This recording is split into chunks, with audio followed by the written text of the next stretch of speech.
video on my page. So today I'm doing Kristen's makeup. We did the normal look I usually do on Kristen, which is one of my absolute favorites. It's a really simple look, no liner, lots of lashes, beautiful glossy lip. Kristen, stop doing that with your lips. She has beautiful brown eyes, so we played up the colors that are gonna look the best on her. So Kristen has a really dry face, which is the opposite of me. I have a really oily face. So we again use a lot of products to help hydrate her skin and make her glow. Men, if you're out there, she's single. No, I'm just kidding. So what we didn't capture on camera is we stacked a bunch of these Andrea short lashes. They look like this. And then we just put a really simple Lorac gloss on her lips because she's not a huge lipstick person, but it looks amazing. So if you want to see how to get this look, just keep watching, and I'll see you guys in my next video. And don't forget to subscribe, comment, like, find me on Facebook, Instagram, Snapchat, you know the drill. I'll see you guys in the next video. Bye! Alright, my loves, let's jump right into it. So here's my model Kristen, and I'm going to moisturize her face with the L'Oreal Age Perfect facial oil, and this is because I feel like Kristen's so dry, a moisturizer just wouldn't do it justice. So I'm using this oil basically as a moisturizer all over her face, and no, this is not going to disrupt the foundation. And then this is going to sound weird, but I really love this primer for filling in pores and like filling in those fine lines. This is the Cover FX Mattifying Primer, and I also feel like this is going to help with the longevity. So I just put that in her T-zone, and I push it into the skin, and it's going to make the makeup lay over it perfectly.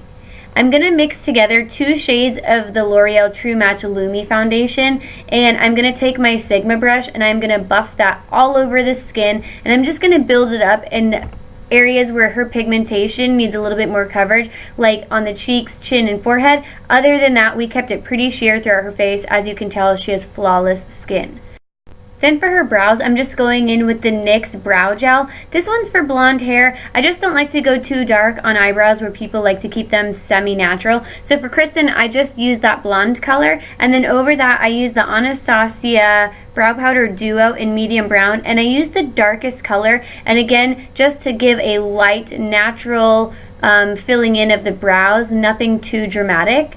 Then I'm going to use the Benefit Stay Don't Stray on a brush. I'm going to sweep this all over the eyes, and this is going to act like a primer and a concealer for her eyes just to take away that redness. And I am taking that primer from the lash line all the way up to the brow bone just to make sure it absorbs any oil. I'm going to take this NYX Nude Matte Shadow in Eye of a Headache. Super weird name, I know, but it is so pigmented and so affordable. And this is just a cream color, and I put that right underneath the brows. I'm going to use my newest favorite palette, the Tartlette In Bloom palette, and then I'm going to take the color Sweetheart with a big fluffy brush, and I'm going to sweep that all the way through the crease. Now you're not going to see it here, but I build this up in quite a few layers. So I go back in, build up some more, and blend it all the way out in windshield wiper motions.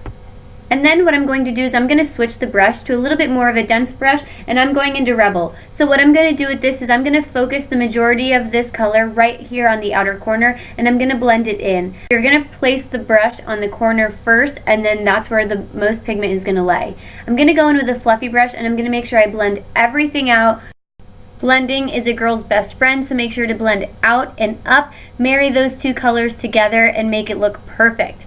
Now I'm going in with an even more dense brush and going back in with Rebel, and man oh man am I going to work this color up. So I'm going to start here in the outer corners. I'm making that V shape, and I'm really darkening up the outer corners of this eye look to give it that smoldering look. This is one of my favorite steps. I'm just barely going to go into leader, and I'm going to build that over it, and this is just going to add dimension, depth, darkness, and smoke, and it's not going to leave it too overly dramatic. Again, going with the blending brush and blend everything out.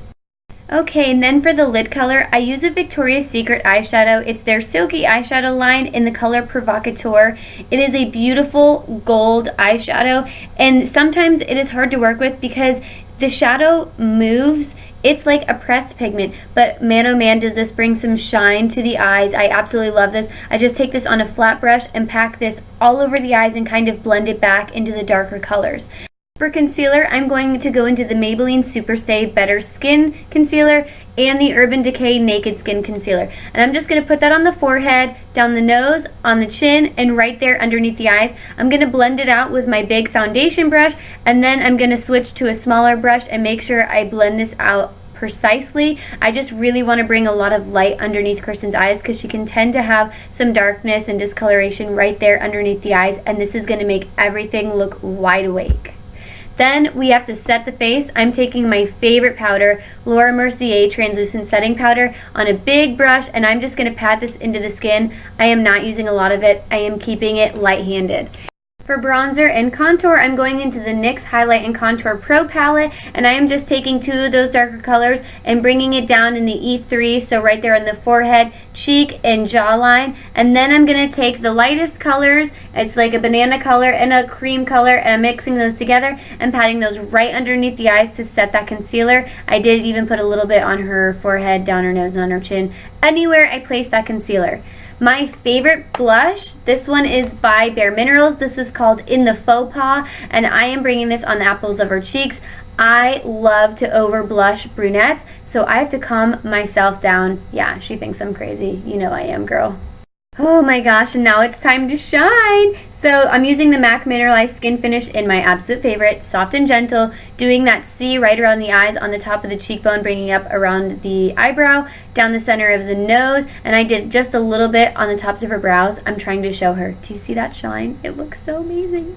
I'm going back into the Tartlette palette, and I'm using one of the darker brown colors, and I am going to use this as her liner. Kristen does not like eyeliner liner. She doesn't like a wing liner. She likes a smudgy liner, and this looks perfect for her deep dark brown eyes, so I love doing this. I'm actually using the color Activist, and I'm actually going to take this really lightly handed and smoke this on the underneath of her eye. I'm just using whatever is left on the brush. Then I'm taking MAC Extended Play Lash Mascara, and I am building this up on her lashes. After this, we stacked up a bunch of Andrea Knotted Flare lashes in short, and then we went on Kristen's lips with the Lorac Alter Ego Lip Gloss in the color CEO. Thank you so much for watching. I hope you love this video, and I hope you give me a thumbs up. I will see you guys in the next video. I love you as always. Bye!